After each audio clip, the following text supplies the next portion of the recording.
Hi friends, Padmas mini കിച്ചണിലേക്ക് എല്ലാവർക്കും സ്വാഗതം.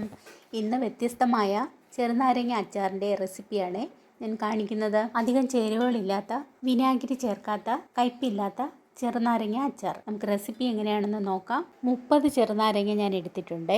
ഉപ്പും വെള്ളവും ചേർത്ത് നാരങ്ങ 2 മിനിറ്റ് തിളപ്പിച്ചെടുത്തു. ഇനി നാരങ്ങ ഓരോന്നും 4ആയി കട്ട് ചെയ്തെടുക്കാം.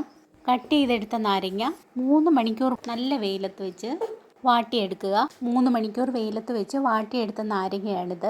ഇനി ഒരു കടായിയിൽ 2 ടേബിൾ സ്പൂൺ നല്ലെണ്ണ ഒഴിക്കാം. ചൂടാവുമ്പോൾ കുറച്ച് കടുക്, ഉലുവ ഇട്ട് പൊട്ടിക്കുക. അതിലേക്ക് കറിവേപ്പില ഇട്ട് കൊടുക്കുക. ലോ ഫ്ലെയിം ആക്കുക. ഇനി 2 ടേബിൾ സ്പൂൺ എരിവുള്ള മുളക് പൊടി, 1/2 സ്പൂൺ മഞ്ഞൾപ്പൊടി, കുറച്ച് കായപ്പൊടി എന്നിവ ഇട്ട് കരിഞ്ഞു പോകാതെ ചൂടാക്കിയ ശേഷം കുറച്ച് വെള്ളം ഒഴിച്ച് നന്നായി ഒന്ന് മിക്സ് ചെയ്യുക. 1 ടേബിൾ സ്പൂൺ ഉപ്പും കുറച്ച് വെള്ളവും കൂടി ആഡ് ചെയ്തു. ഇനി ഇതിലേക്ക് നല്ല മധുരമുള്ള ഒരു ചെറിയ കഷ്ണം കറുത്ത ശർക്കര കൂടി ഞാൻ ഇടുന്നുണ്ട്. ഇതാണ് ഈ അച്ചാറിൻ്റെ സീക്രട്ട്. ഇനി എല്ലാം കൂടി നന്നായി മിക്സ് ചെയ്യുക. ശർക്കര ഇട്ടാൽ ചെറിയ കയ്പുണ്ടെങ്കിലും അറിയത്തില്ല. ഇനി വാട്ടിയെടുത്ത നാരങ്ങ ഇതിലേക്ക് ഇട്ട് കൊടുത്ത് നന്നായി ഇളക്കി യോജിപ്പിക്കുക. ഒരു 2 മിനിറ്റ് ചെറുതീയിൽ നാരങ്ങ വഴറ്റിയെടുക്കാം. വെയിലത്ത് വാട്ടിയെടുത്ത നാരങ്ങ കൊണ്ടുള്ള അച്ചാർ ഒരു പ്രത്യേക ടേസ്റ്റാണ്. അവസാനമായി വളരെ കുറച്ചളവിൽ കായപ്പൊടി വിതറി നന്നായി ഒന്ന് മിക്സ് ചെയ്തതിന് ശേഷം സ്റ്റവ് ഓഫ് ചെയ്യാം.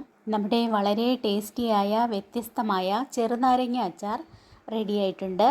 ഈ അച്ചാറിൽ വിനാഗിരി ചേർത്തിട്ടില്ല. എന്നാലും നാരങ്ങ വെയിലത്ത് വെച്ച് ഉണക്കി ഈർപ്പമെല്ലാം നഷ്ടപ്പെട്ടതുകൊണ്ടാണ് കേടാകാത്തത്. ഫ്രിഡ്ജിൽ വെച്ച് ഉപയോഗിക്കുകയാണെങ്കിൽ 1 മാസത്തിൽ കൂടുതൽ കേടുകൂടാതിരിക്കും. എൻ്റെ ഈ വീഡിയോ നിങ്ങൾക്ക് ഇഷ്ടമായെങ്കിൽ ഇനി സബ്സ്ക്രൈബ് ചെയ്യാത്തവരുണ്ടെങ്കിൽ ഒന്ന് സബ്സ്ക്രൈബ് കൂടി ചെയ്യണേ. ഷെയർ ചെയ്യാനും മറക്കരുതേ. ലൈക്ക്, കമൻറ്റ് എന്നിവ കൂടി ചെയ്യുക. അടുത്ത പുതിയൊരു വീഡിയോയുമായി എത്തുന്നതുവരെ ഗുഡ് ബൈ.